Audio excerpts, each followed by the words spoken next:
11 de la mañana con 26 minutos en todo el país. Estamos en vivo a través de Canal 11 de Punta del Este, Canal 21 de Montecable en Montevideo.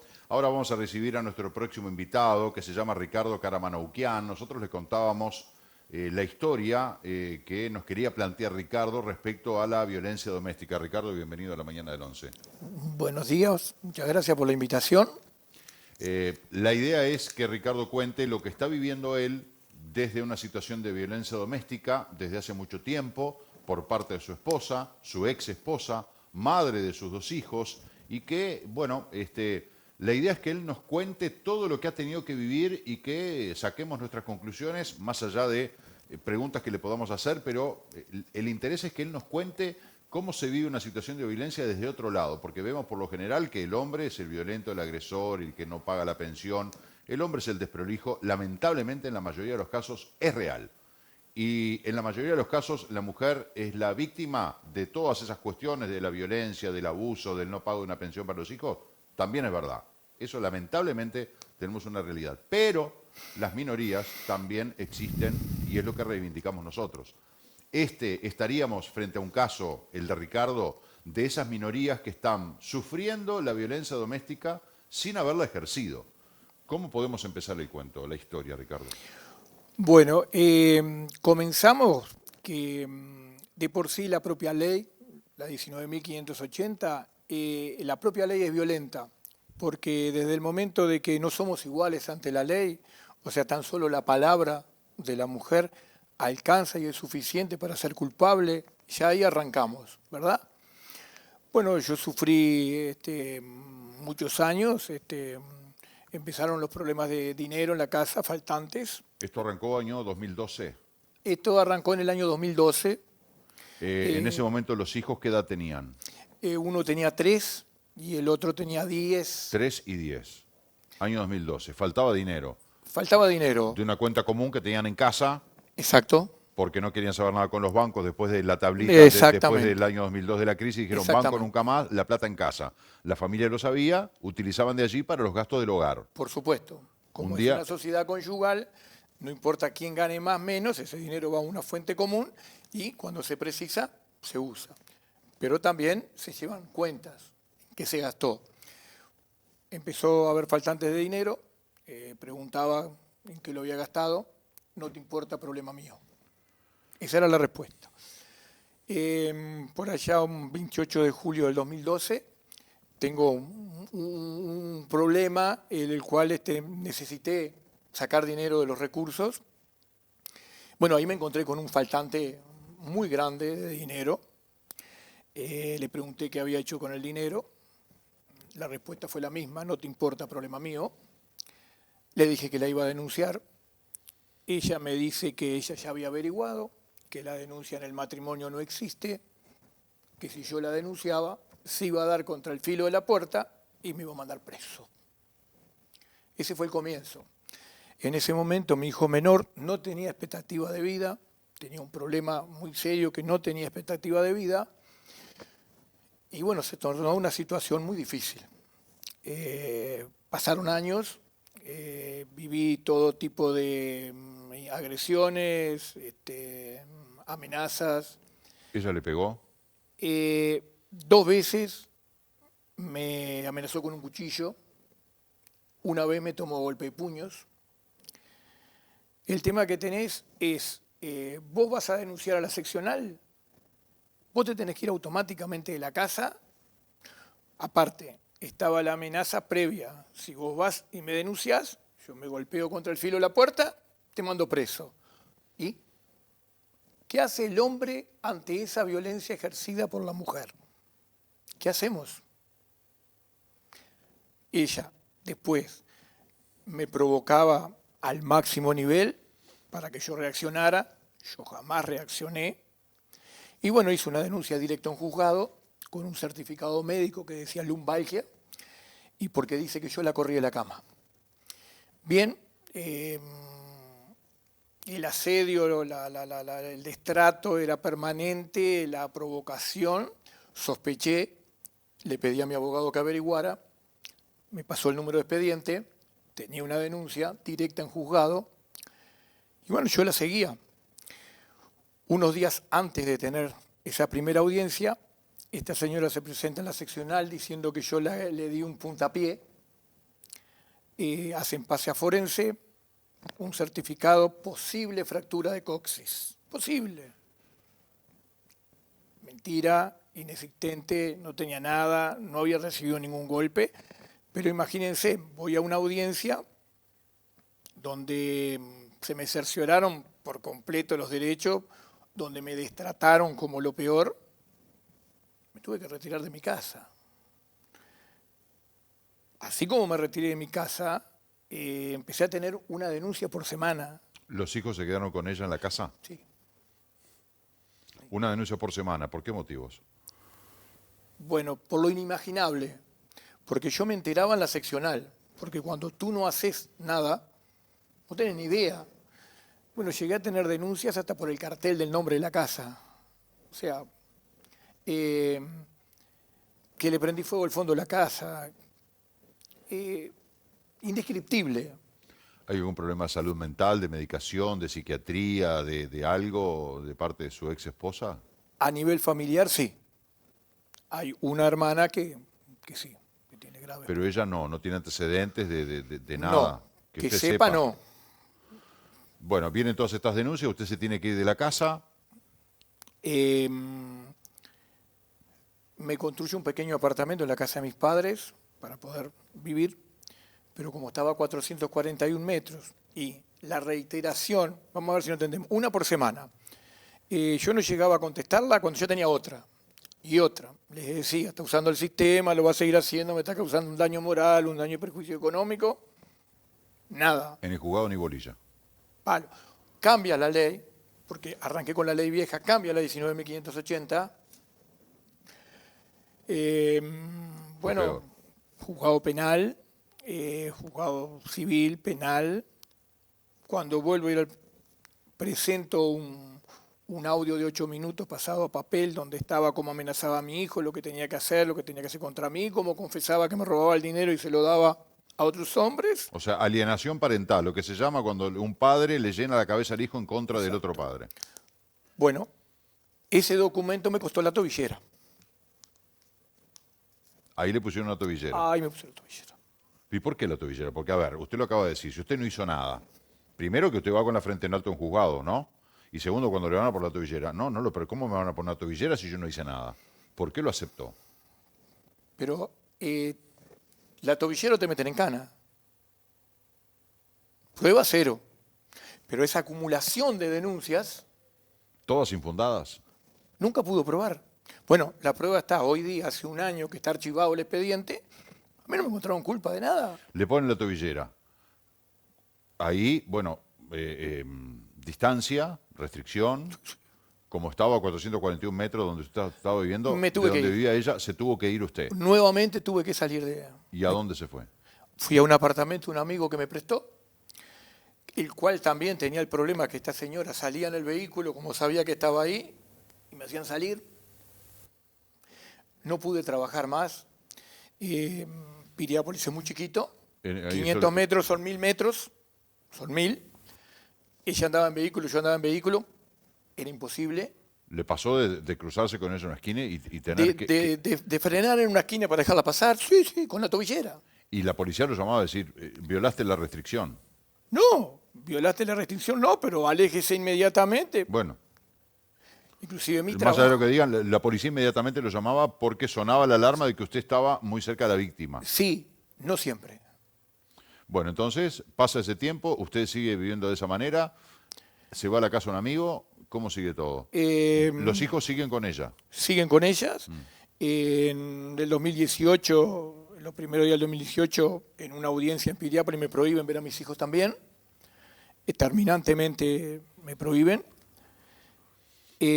Vamos a aclarar que mi hijo mayor hoy día vive conmigo.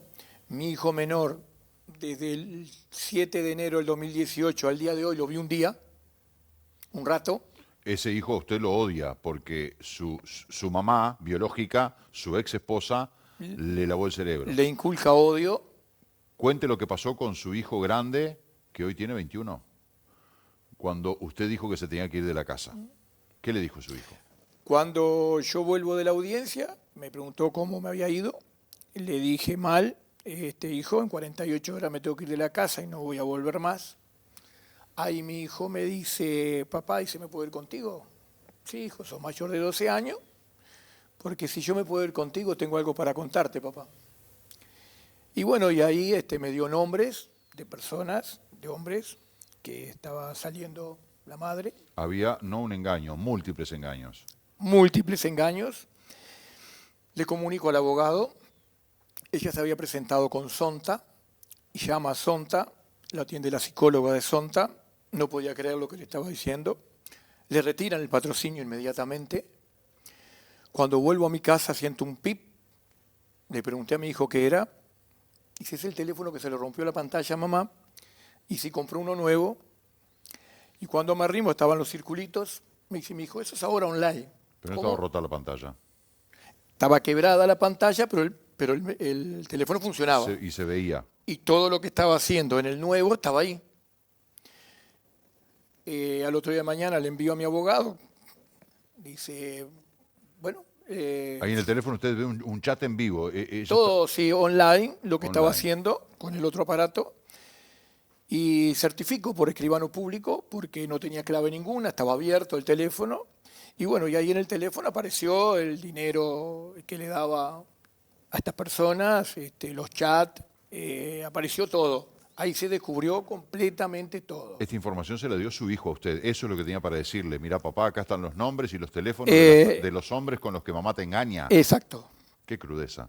Lo cual lo chantajeaba de que si me decía algo no lo dejaba salir el fin de semana.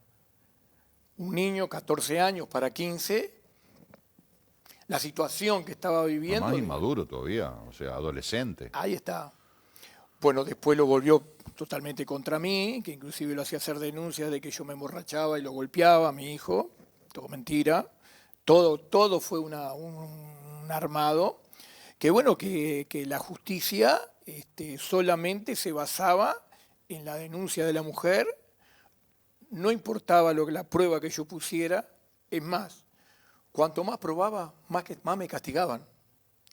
Y no me daba cuenta por qué era tanto. Hasta que una asistente social por fuera del sistema me lo explicó. Y ahí lo entendí. Cuanto más prueba tú pones contra la mujer, se supone que corre más riesgo de vida la mujer, porque está hasta las manos. Entonces a la mujer no la van a meter presa, porque en la ley 19.580 no está previsto lo que yo probé. Entonces, ¿a quién van a meter preso? Al hombre, por las dudas, para que no le vaya a hacer daño a la mujer.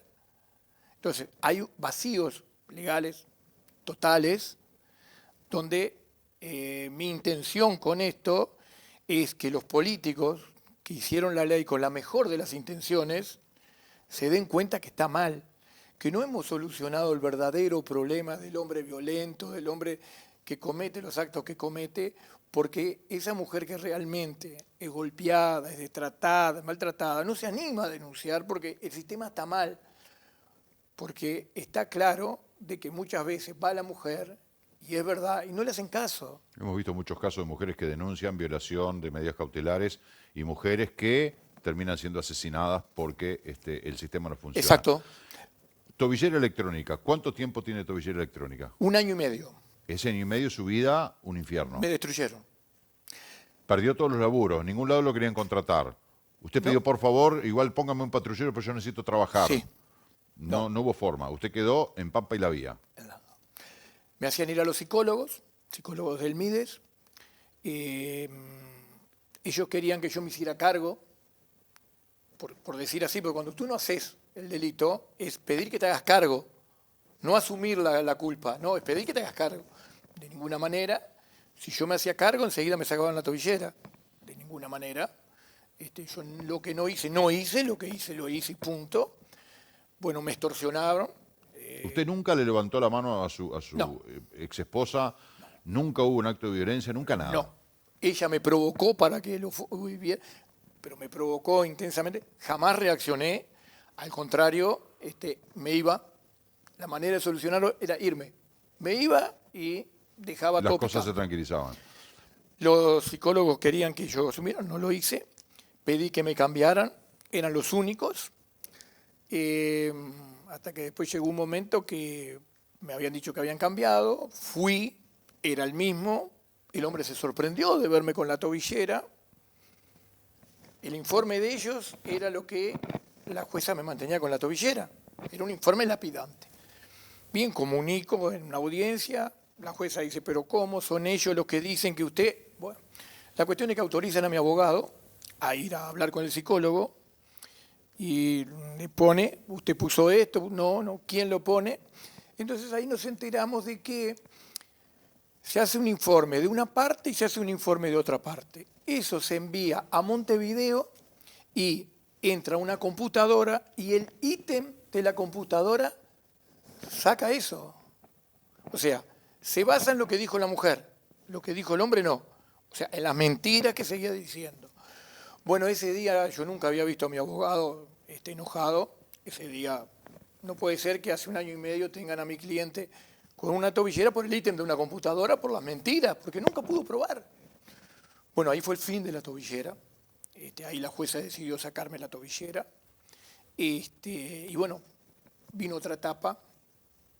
Me citan a la psicóloga del juzgado. En 3 oportunidades me dijo directamente, porque las leyes están en favor de la mujer. Y bueno, entonces no pude seguir hablando, no había más para hablar. O sea, todo lo que yo probé no vale. Después hubo medidas cautelares. ¿Por qué? Bueno, después ella, una audiencia de un 31 de julio. ¿De qué año? Del año 2020. Una catarata de denuncias, como de costumbre, me cambian de juzgado, 10º turno, especializado en familia. Y bueno, era una catarata, y dentro de la catarata de denuncias decía que yo la estaba persiguiendo, que tenía miedo, que auxilio por favor, que la quería matar, que no había asumido la separación. Pedía nuevamente la tobillera, pidió pase al penal. La tobillera no tuvo éxito, pasaron al penal tampoco. Ahora, un 8 de noviembre, vengo llegando a donde vivo acá, en Maldonado, vamos a entendernos. Ella vive en Piriápolis, en mi casa. Yo vivo acá en Maldonado hace más de 5 años. ¿Usted está en pareja de vuelta? Sí. ¿Y su hijo grande está con usted? Mi hijo mayor está conmigo. Bien, entonces... descubro que me empiezan a seguir, que me siguen.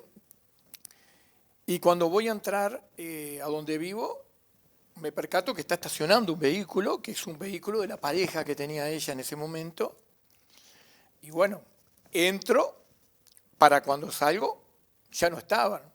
Pido las filmaciones de las cámaras del comercio de enfrente, clarísimo que me estaban siguiendo y me estaban vigilando. O sea, vamos a ver si no entendemos. La señora que el 31 de julio decía auxilio, por favor, que me está persiguiendo, estaba siguiéndome y vigilándome en la puerta de mi casa, acá en Maldonado. Hice la denuncia, no me la quisieron tomar. Insistí, me tomaron la denuncia. Fírmela, léala, fírmela, pero no le pude sacar foto. ¿Me va a dar una copia? Tampoco. Esto va para Piriápolis, pídalo en Piriápolis. Estamos hablando, la denuncia el 9 de noviembre. Era 15 de diciembre, no existía. En Piriápolis, que nunca me trataron mal, acá sí, los funcionarios policiales, funcionarias, Piriápolis jamás, rascaron y encontraron. Imprimieron y me dijeron, mira, esto lo habían fondeado. Anda directamente a Fiscalía y denuncia en Fiscalía. Fue lo que hice.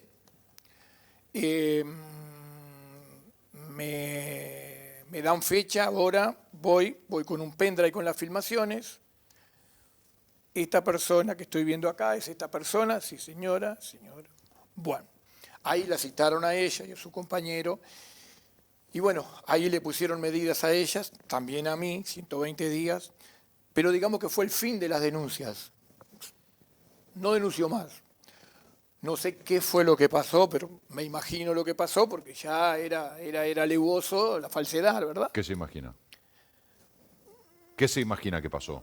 Y yo me imagino que le tienen que haber dicho, señora, si usted sí vuelve a denunciar y no tiene la prueba, pienso yo, no lo sé. Hubo medidas cautelares por 180 días. 120 días. 120 días. ¿Y qué pasó? ¿Que pasaron esos 120 días y usted seguía con medidas cautelares? Claro, yo no tenía dinero, no tenía abogado, no podía seguir costeando.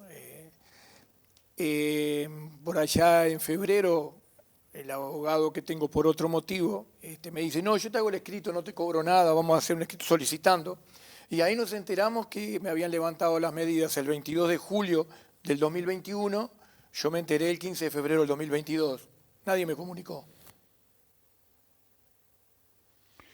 Ricardo, tenemos que ir redondeando, ¿no? Hemos tratado de ir cronológicamente cómo fueron los hechos. La situación hoy es, usted está en pareja, está viviendo con ella desde hace 5 años, con su hijo mayor, en Maldonado. En Piriápolis vive su ex con sus parejas quizá y con su hijo menor.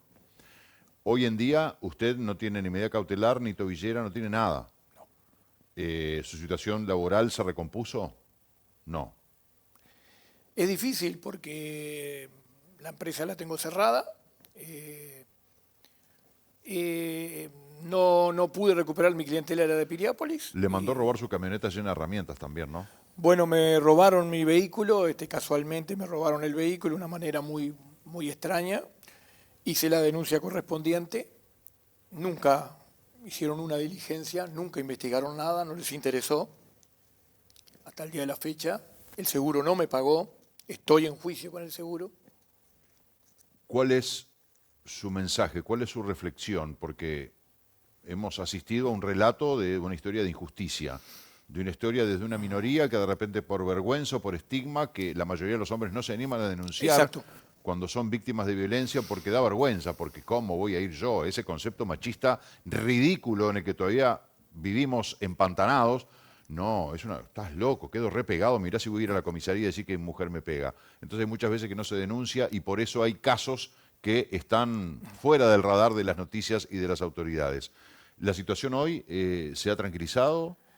Sí, está atacando por otros lados, por el medio económico, típico, como de costumbre. Mi mensaje es, todos los hombres que están viviendo denuncias falsas, que están pasando lo que yo he pasado y lo que aún sigo pasando, que no te dejan ver a tus hijos, que te imposibilitan de trabajar, que se animen a hablar, que vean que no somos tan minoría. Estamos hablando de que más de un 90% de las denuncias son falsas. Se sabe, el sistema lo sabe, pero lo calla, lo oculta. 90% de las denuncias por parte de mujeres Por son parte falsas. de mujeres a los hombres, más del 90% son falsas. Pero no pasa nada. O sea, hay un artículo que dice que tú no le puedes hacer nada, ni civil ni penalmente, aunque no te pueda probar nada. Eso le abre la puerta a que puede estar una vida denunciándote y tú no puedes defenderte. Porque todo lo que tenés que hacer es, yo no sé, no vi, no fui, pero te ponen las medidas y vos, cualquiera, por ser hombre, cualquiera puede ser víctima.